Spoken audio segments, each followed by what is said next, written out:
Hello and welcome to Indus News, live from Islamabad. I'm Jawad Tehami and these are the headlines.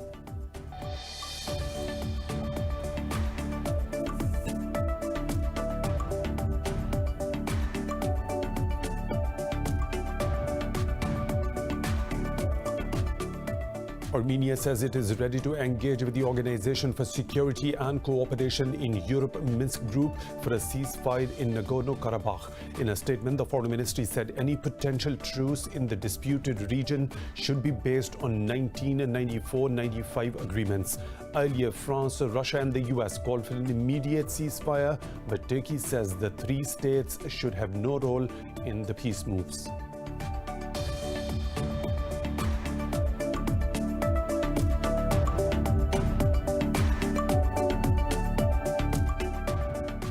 US President Donald Trump and the First Lady Melania Trump have tested positive for the COVID-19. In a tweet, President Trump said the couple is in quarantine and will get through this together. Meanwhile, Pakistan has reported 15 deaths overnight, taking the toll to nearly 6,500.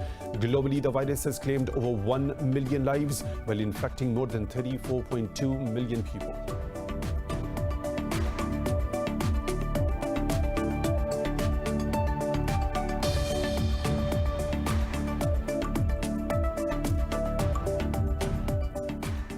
The Taliban say the group and the US have agreed to adhere to and make efforts to implement the Doha Agreement. Taliban spokesperson Mohammad Naeem says a Mullah Baradar Akhund-led delegation has met with US envoy Zalmay Khalilzad. Naeem said the two sides discussed the release of the prisoners and other issues including peace and intra-Afghan talks.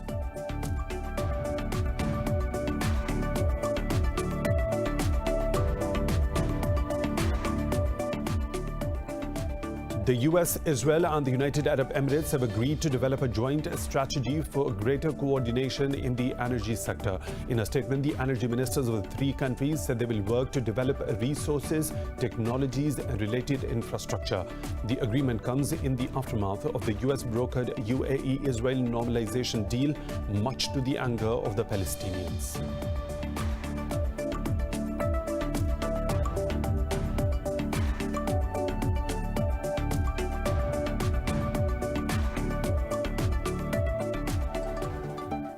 Those were the headlines and detailed stories. Right after a short break, stay tuned.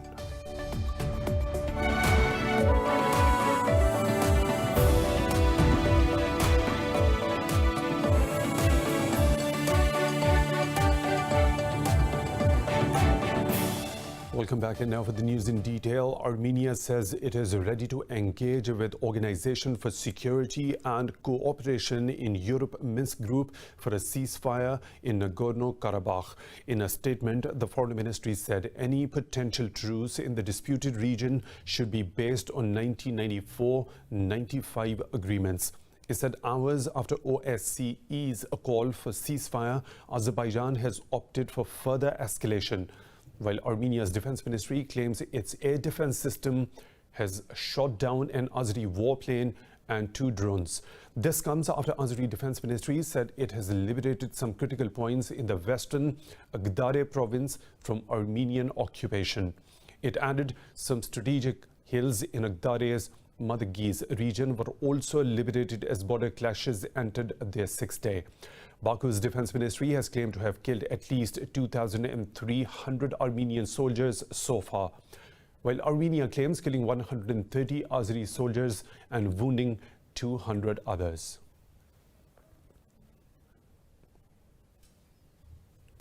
US President Donald Trump and the First Lady Melania Trump have tested positive for the COVID-19. Trump said the couple has entered quarantine and will get through this together. The virus is approaching 1-year mark as it was first detected in November 2019. More in this report.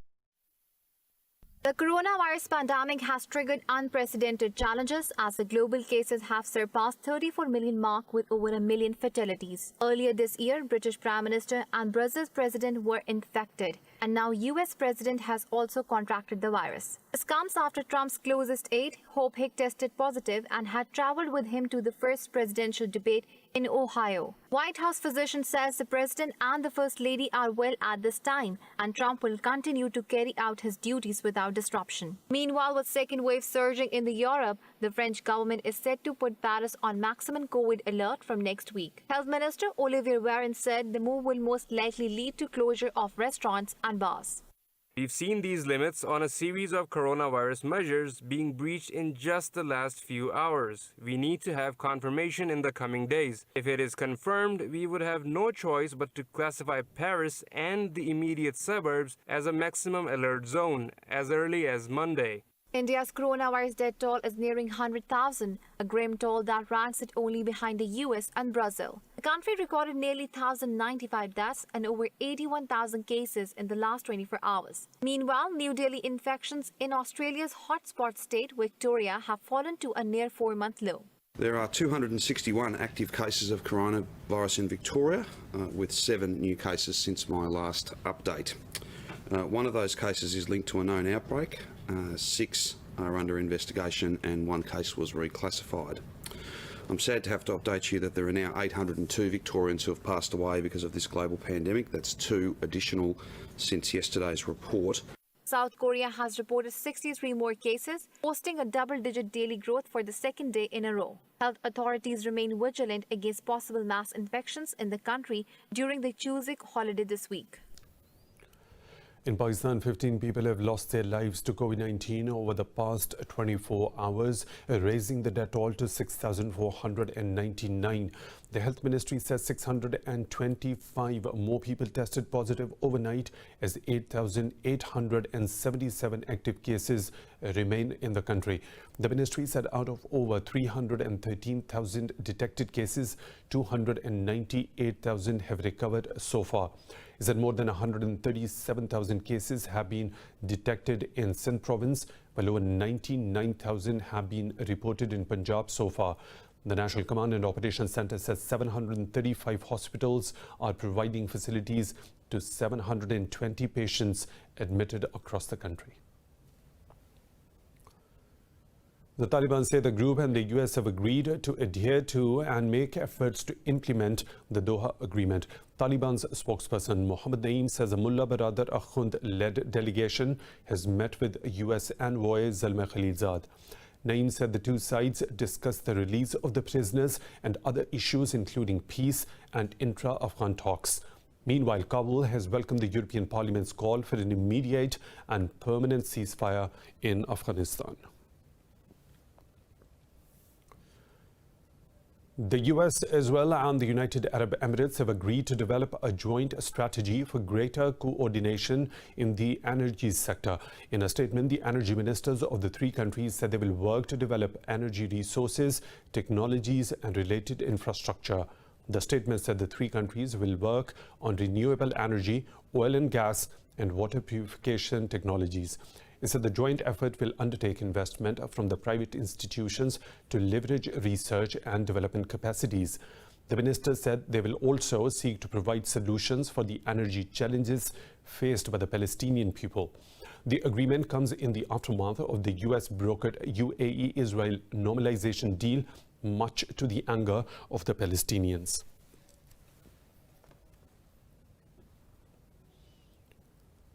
Hamas has rejected the United Arab Emirates' claim that Israel has stopped annexing settlements in Palestine. In a statement, a spokesperson for Palestinian group said Abu Dhabi's claim aims to mislead the Arab public. The spokesperson said the UAE is attempting to cover up the crime of normalization with Israel. He said Tel Aviv approved the construction of settlements in the West Bank after the normalization agreements were signed. He said the recent UN reports show Israel has demolished over 506 buildings in the occupied Palestinian territories this year. Earlier, UAE's Foreign Minister Sheikh Abdullah bin Zayed said the normalization deal with Israel forced Tel Aviv to scrap the annexation plan. Greece and Turkey have established a military deconfliction mechanism following a series of technical talks in Brussels. In a statement, NATO said the mechanism includes the creation of a hotline between Athens and Ankara. It said the mechanism is designed to reduce the risk of incidents and accidents in the eastern Mediterranean. In a tweet, NATO chief Jens Stoltenberg welcomed the agreement. He said the mechanism has been achieved following constructive engagement involving the two countries. Starting from the 10th of September, Turkish and the Greek military delegations held a series of technical talks. The talks were planned after a phone call between Turkish President Recep Tayyip Erdogan and NATO Secretary General. Lebanon has sought the international police help to arrest 2 Russians over Beirut blast. Authorities say the explosives abandoned at Beirut port had resulted in the explosion in August. State media said a court issued arrest warrants against the captain and owner of the ship that brought explosives 7 years ago. In 2013, Beirut port authorities seized the vessel carrying ammonium nitrate due to outstanding debts, and its cargo was unloaded in late 2014. Authorities say the explosive material was stored in poor conditions at the port for years. About 20 people, including port and custom officials, have already been detained over accusations of negligence.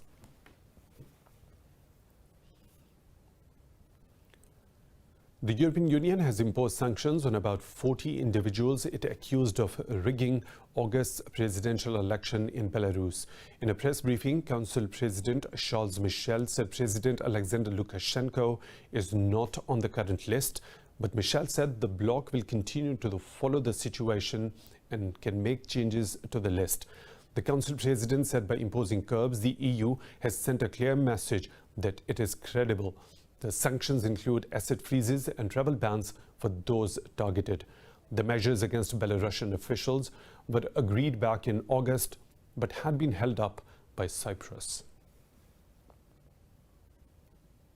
4 European Union states and UK say the poisoning of Kremlin critic Alexei Navalny constitutes a threat to international peace and security.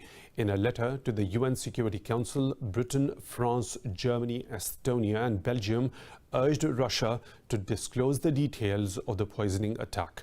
The letter said Moscow should cooperate with the UN Security Council on this matter in a transparent manner. It said the medical tests showed that Navalny was poisoned by the Soviet-era deadly nerve agent Novichok. In response, Russia's ambassador to the UN, Vasily Nebenzia, said Moscow is still waiting for Germany and France to share the evidence. Moscow has long promised to hold a thorough investigation into the incident once it receives credible evidence from German authorities. Earlier, Navalny accused Russia's President Vladimir Putin of ordering the poisoning in late August, while Kremlin denies such claims. Russia says it is concerned over US plans to boost its military presence in the eastern Mediterranean region. Russia's foreign ministry spokeswoman Maria Zakharova said US plans are anti-Russian and reflect Washington's aggressive policy. She said US military buildup is threatening to peace and stability in the region. This came after the US Secretary of State Mike Pompeo's visit Greece to encourage the development of strategic talks between the two states. Both updated their defense agreement in 2019, allowing the US military to consolidate a military presence in Greece. White House Press Secretary Kelly McEnany has defended President Donald Trump's stand on white supremacy. During a heated White House press briefing, a reporter pressed McEnany for a definitive stance on white supremacism. In a response, she referenced statements made by Trump in recent days and in past years. The press secretary said Trump has denounced white supremacy, racism, and bigotry on many occasions.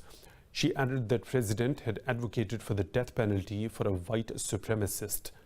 Trump has come under fire after deflecting an opportunity to condemn white supremacists during the recent presidential debate. Human rights lawyers have sued the Trump administration over sanctions on the employees of the International Criminal Court. A filing lodged at a court in New York names U.S. President Donald Trump, Secretary of State Mike Pompeo, and 7 other officials. It argues the Trump executive order violates constitutional rights and hampers the plaintiff's work in support of international justice. In a statement, Open Society Justice Initiative Executive Director James Goldston said the order betrayed Washington's support for international justice. He said they are going to court to end this reckless assault on a judicial institution and victims it serves. In June, Trump authorized sanctions against employees of the ICC, citing its involvement in a probe into whether American forces committed war crimes in Afghanistan. Mexico's Supreme Court has backed a constitutional referendum to prosecute 5 former presidents over crimes committed on their watch. Mexico's Supreme Court President Arturo Zaldívar said 6 out of 11 judges allowed the referendum to go ahead. Mexico's President Andrés Manuel López Obrador long-termed his predecessors as corrupt, blaming them of enabling economic inequality and chronic violence. Critics accuse the president of similar failings, saying the move is an attempt to polarize the country and a political gimmick ahead of 2021 midterm elections. Meanwhile, the president's supporters hail the court decision as a landmark in efforts to hold past leaders to account for country's failings. Citizens came together, more than 2 million signatures, without political parties, without the government intervening, without the support of the media, with honorable mentions, of course, so as not to generalize. So why deny the people's participation? There's no reason to be scared of the people. Democracy should be considered the power of the people. More stories to follow, but right after a short break. Stay tuned.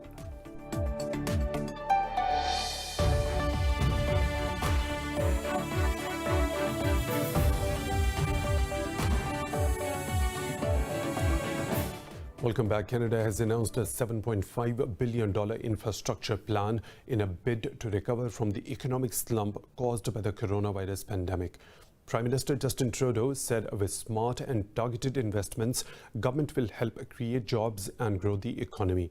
Trudeau said his government was committed to building a healthy, sustainable future for everyone. He said the plan will bring back more than 1 million jobs lost during the COVID-19 crisis. Trudeau said Canada Infrastructure Bank will provide the money from its $26 billion fund set up in 2017.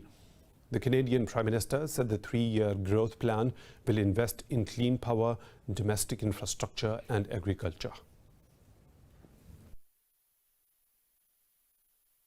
3-year growth plan will invest in everything from clean power, zero-emission buses and home retrofits to broadband and irrigation infrastructure for farmers. This is a win-win. With smart, targeted investments, we can get people back on the job and grow the economy while building a healthy, sustainable future for everyone. CIB Chairman Michel Sabier said the bank will aim to invest and reinvest the pledged funds to keep on building the infrastructure required for sustained growth. Moving on, in India, police have ruled out the possibility of rape in the case of 19-year-old Dalit woman. The alleged rape and the death of a woman from the lowest rung of the country's caste system sparked countrywide protests in India. In a statement, a senior Uttar Pradesh police official, Prashant Kumar, said the forensic report revealed the woman was not raped. The official said the post-mortem report indicates the woman died due to a trauma following an injury to the neck. Earlier, local police said the victim was raped and strangled in field near her home in Hathras. Meanwhile, the family of the victim says police forced them to cremate the body without completing autopsy and medical legal procedures. Pakistan has launched a series of development projects to uplift living standards in its southwestern province of Balochistan. Let's know about the efforts and the progress in this report. The recent development projects in Balochistan express government's firm resolve to end poverty and promote health and education in the province. Government has launched several projects worth $550 million, reaching people living in all remote areas. Avaran is one of those districts where health, education and employment provision for locals is government's top priority. We are trying our best in providing every possible medical facility here at the district headquarters hospital. All major examinations and tests are being conducted too, but government is requested to take more measures to upgrade this hospital for even better reach out to masses. Socio-economic development for the people of Balochistan is multi-dimensional, but locals say education holds a key to the province's bright future. I'm a teacher here at a school being run by Frontier Corps. Let me tell you that children of this district are very enthusiastic when it comes to learning and getting educated.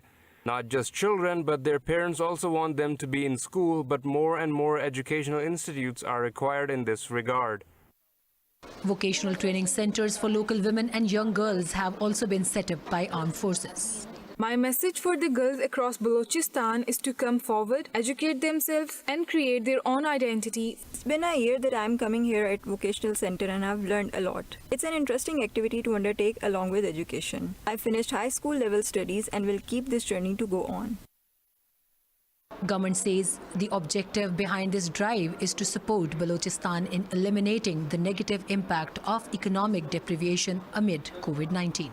The most encouraging factor of the education for youth and basic primary level kids was that we found out that the current regime of Balochistan government and the armed forces is not only giving them basic education, but also they are getting them skilled so they can excel in other walks of life as well. Reporting for Indus News, Sumaira Khan, Balochistan, Avaran. China's tourism is set to soar as the country's scenic spots are bracing massive tourist arrivals during the National Day holidays. What about the festivities in this report? China has begun its 8-day holiday for both the National Day and Mid-Autumn Festival. The Mid-Autumn Festival is a harvest festival in traditional Chinese culture. The festival falls on the 15th day of the 8th month of the Chinese lunar calendar with full moon at night. In an ancient village of East China's Anhui province, the villagers are airing out chilies, corns and other crops, forming various characters and pictures to show their best wishes to the country. The breathtaking natural scenery in Shisui city of China's Guizhou province also attracted large numbers of tourists to appreciate the autumn beauty. For the 8-day holiday, the scenic spot also rolled out a series of epidemic prevention and control measures to ensure the safety of tourists. In Shaanxi city of central China's Henan province, 9 performers presented molten iron splashing performance to the visitors. It created a fascinating firework-like display to extend wishes for good harvest and to celebrate the National Day and the Mid-Autumn Festival.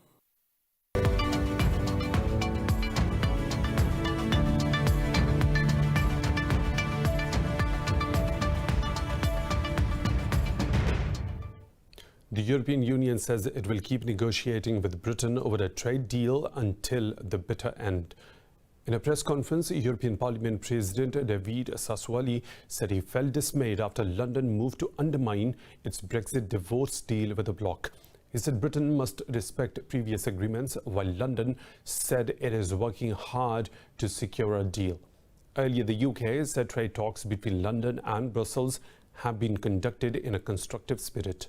Pressure is mounting on the two sides to seal a deal to avoid putting an estimated €1 trillion of annual trade at risk. This is a historic moment, and they realize the consequences if at the end of the year there is no possibility of a deal. To have an agreement, they have to also respect previous agreements, otherwise we can't make any progress. Altrimenti non è possibile fare nessun passo in avanti. E degli effetti. The US has fined Emirates Airlines $400,000 for operating flights in prohibited parts of Iranian airspace in 2019. In a statement, the US Transportation Department said the flight was carrying the JetBlue Airways code and was subject to their regulations. The Federal Aviation Administration said Emirates operated flights over parts of Iranian airspace for 19 days in July 2019. It said the fine was imposed as the US had barred flights due to heightened military activities and increased tensions between the two countries.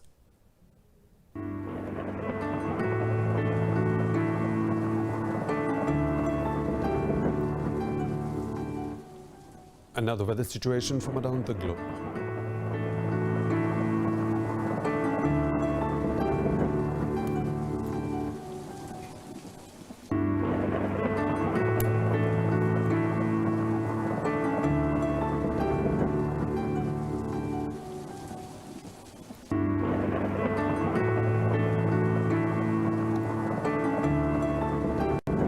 That is all for now. For the latest updates, you can follow us on social media at Indus News.